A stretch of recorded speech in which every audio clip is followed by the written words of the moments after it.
সরকারের পাপের দায় আমি ধুতে এসছি।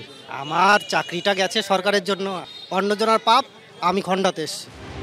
প্রায় 17 ধরনের দুর্নীতির অভিযোগ, যোগ্য অযোগ্য মিলেমিশে একাকার হয়ে যাওয়া, চাল থেকে কাঁকর বাঁচতে না পারা, 26,000 চাকরি বাতিল। শেষমেশ সুপ্রিম কোর্টের নির্দেশে ফের নিয়োগের পরীক্ষা। 9 বছর পর নবম দশম শ্রেণীর জন্য এসএসসি নিয়োগ পরীক্ষা হলো রবিবার। কিন্তু একবার যোগ্য প্রমাণিত হয়েও ফের চাকরির পরীক্ষায় বসতে এসে ক্ষোভ উগরে দিলেন অনেকেই, কেউ আবার ভেঙে পড়লেন কান্নায়। কাঁদছেন কেন? আজ আমি যেতাম পরীক্ষা দিতে, রাজা আমাকে এখানে পরীক্ষা দিতে আসতে, এটাই আমার বড় কষ্ট।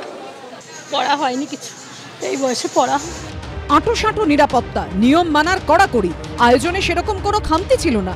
এমনকি 2016 সালে যে ওএমআর শিট সংরক্ষণ না করা নিয়ে এত বিতর্ক, রবিবার পরীক্ষা শেষে ওএমআর শিটের কার্বন কপি দেওয়া হয় পরীক্ষার্থীদের। পরীক্ষা পর্ব মেটার পর রবিবার দুপুরে স্কুল সার্ভিস কমিশনের তরফে জানানো হয় শান্তিপূর্ণভাবে এবং নির্বিঘ্নে সম্পন্ন হয়েছে এসএসসির নবম দশমের পরীক্ষা। 91% আবেদনকারী পরীক্ষার্থী পরীক্ষা দিয়েছেন। ভিন রাজ্য থেকে আসা পরীক্ষার্থীর সংখ্যা ছিল 31,000-এর বেশি।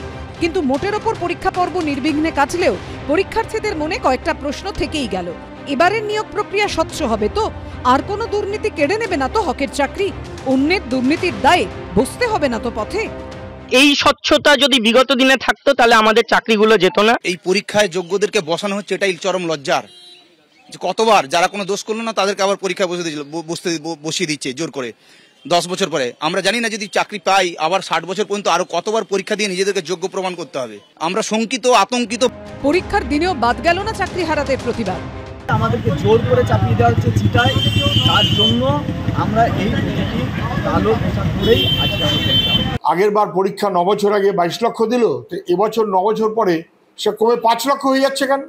ভরসা নেই।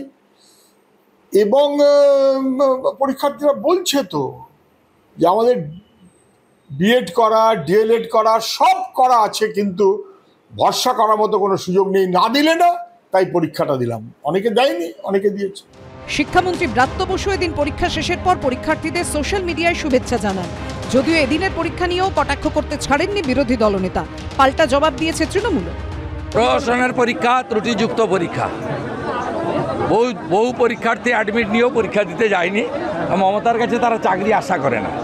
এসএসসির যে পরীক্ষা নির্ধারিত অত্যন্ত সুষ্ঠুভাবে, মসৃণভাবে হয়েছে।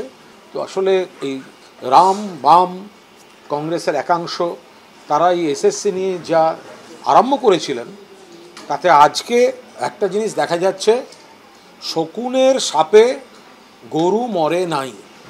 গরু তৃণভোজী প্রাণী, গরু মসৃণভাবে গরুর মতো রহিয়াছে, আর শকুন আকাশে উড়িতে উড়িতে কাঁদিতেছে।